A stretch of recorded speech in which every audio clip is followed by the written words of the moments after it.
ناظرین کرام، بہت خوشی کا مقام ہے کہ عید آ گئی ہے، جس کو ہم بڑی عید کہتے ہیں، گوشت والی کہتے ہیں. اور یہ وہ عید ہے جس پر ہر بچے کو بہت زیادہ شوق ہے اور ہر نوجوان کو شوق ہے کہ ہم خوب گوشت کھائیں گے.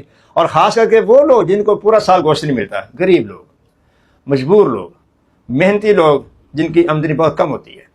آئیے، پریشان ہونے کی ضرورت نہیں ہے، گوشت ضرور کھائیں، لیکن احتیاطی تدابیر کے تحت میں آپ کو ایک نسخہ بتاتا ہوں کہ آپ کہیں گے کہ واقعی ہمیں تو حکیم صاحب نے ایک ایسی چیز بتا دی ہے جس سے ہمارے جسم کا پورا نظام ہی درست ہو گیا ہے.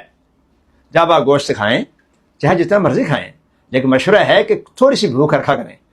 گوشت کھانے کے بعد یہ چیزیں آپ کے سامنے پیش کرتا ہوں. یہ دیکھیں آپ، زنجبیل، سونڈ جس کو بولتے ہیں، یہ کلونجی ہے سیاہ دانے، یہ کالی مرچ ہے فلفل سیاہ، یہ سونف ہے، یہ نشادر ہے، اور یہ ساری چیزیں آپ کے سامنے ہیں. یہ عام پنسارے سے ملیں گی.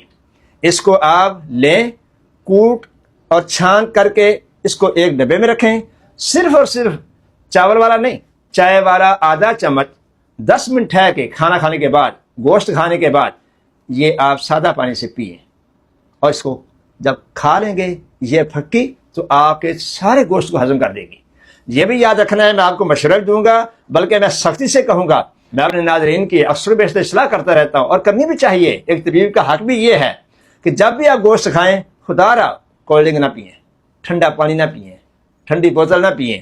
یہ آپ کے جسم کے اندر جانے والا گوشت جس میں چربی بھی ہے، جس میں طاقت ہی طاقت ہے، جس اس میں ٹھنڈا پانی ڈالیں گے تو وہ چربی جمے گی، اور اس کا آپ بہتر جانتے ہیں، میں تو جانتا ہوں کہ وہ نقصان دہ ہے.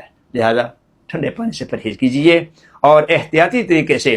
ہاں، میں آپ کو یہ بھی مشورہ دینا چاہتا ہوں، اگر آپ یہ نہیں بنا سکتے تو ہمارے ادارے نے، ہمارے دواخانے نے، ہمارے پاس یہ بنی ہوئی موجود ہے، ہمیں آرڈر کریں، ہم آپ کو فوراً اسی وقت یہ بیکی کے تھرو بھیج دیں گے.